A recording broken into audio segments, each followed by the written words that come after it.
My name is Heather LaPorte and I'm an attorney at the law offices of Mark E. Salomone. I'm going to tell you today about a case that we recently handled for a woman who was injured in an automobile accident in Boston. Our client was a passenger in one of the vehicles involved in this accident, so as she was a passenger, she obviously bears no fault in this accident. What had happened was earlier that evening, our client, her sister, and one of her friends had gone out to dinner.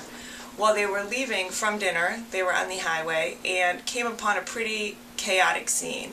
Just a few seconds before they came through the highway, a drunk driver had come through, lost control of his vehicle, and was disabled in the middle of the road.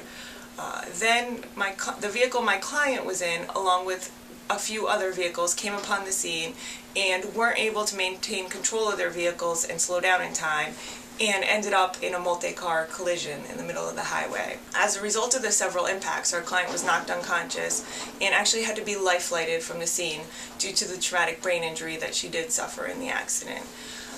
Obviously, the drunk driver, who was the catalyst for the accident, bears the bulk of the responsibility for this accident.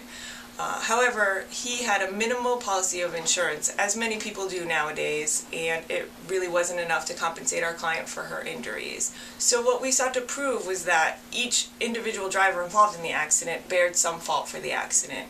And through extensive investigation, we were able to prove that those vehicles were traveling at an excessive speed, and had they been traveling at the proper speed, they would have been able to stop and avoid the accident.